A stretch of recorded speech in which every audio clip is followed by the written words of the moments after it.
গতকাল থেকে লেক্সপ্লেইনের ওয়েবসাইটে প্রথমবারের মতো লিখিত পরীক্ষার ব্যবস্থা করা হয়েছে এবং এই সংক্রান্ত ওয়েব অ্যাপ্লিকেশন সংযুক্ত হয়েছে। আমরা ইতিমধ্যে বিজেএস বাংলা পরীক্ষার জন্য একটা মডেল টেস্ট লঞ্চ করেছি এবং বেশ কিছু শিক্ষার্থী সেখানে নিবন্ধন করেছেন। আজকে আমরা দেখার চেষ্টা করব যে কিভাবে লিখিত পরীক্ষার্থীর খাতা আমরা মূল্যায়ন করে থাকি এবং এর দ্বারা তিনি কি উপকারটা পেতে পারেন।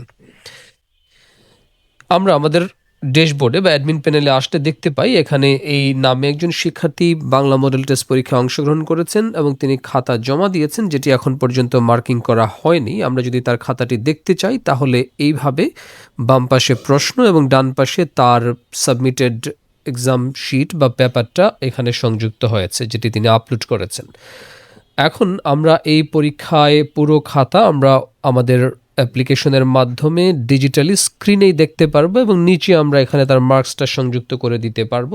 কিন্তু এই মার্কস সংযুক্ত করার চেয়ে আরও বেশি যেটি উপকারিতা বা এই অ্যাপ্লিকেশনের সবচেয়ে অনন্য যে বৈশিষ্ট্য সেটি হচ্ছে আমরা খাতার প্রত্যেকটা লাইন বা প্রত্যেকটা পৃষ্ঠায় আমরা আন্ডারলাইন, হাইলাইট এবং মন্তব্য জুড়ে দিয়ে তার ভুল ত্রুটি কোথায় হয়েছে, কিভাবে সে এই জিনিসগুলোর আরেকটু উন্নতি ঘটাতে পারে, আরেকটু উৎকর্ষ সাধন করতে পারে, সেটি নির্ণয় করে দিতে পারবো এবং তারপরে সেই খাতাটি আমরা পুনরায় আবার তার কাছে পাঠিয়ে দিতে পারবো একটা ক্লিকের মাধ্যমে এবং সে তখন দেখতে পারবে যে কোথায় কোথায় তার ত্রুটি বিচ্যুত হয়েছে।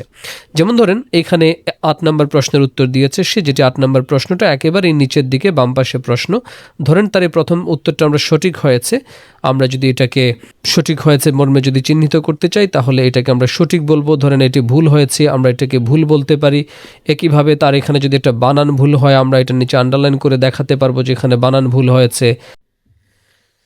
যেমন হাইলাইটের অপশনটা হচ্ছে যে আমরা যে কোনো কালারে বা যে কোনো রঙে আমরা এটাকে হাইলাইট করতে পারি। যেমন ধরেন আমরা এই শব্দটাকে হাইলাইট করতে চাচ্ছি মনসা মঙ্গল, অথবা আবার ধরেন আমরা কোনো একটা মন্তব্য জুড়ে দিতে চাই যে খুবই ভালো হয়েছে বা খুবই খারাপ হয়েছে, আমরা সেখানে লিখতে পারবো।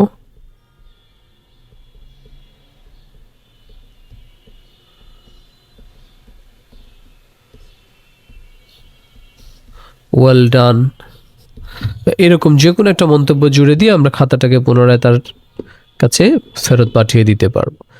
এখন ধরা যাক আমাদের সমগ্র খাতা চেক করার পর আমরা পেয়েছি যে সে আসলে 78 মার্কস পেয়েছে, তাহলে আমরা এটা 78 মার্কস দিয়ে এখানে সাবমিট করে দিব এবং সে অটোমেটিক্যালি তার কাছে এটার আপডেটটা চলে যাবে যে সে এখানে কত মার্কস আসলে পেয়েছে।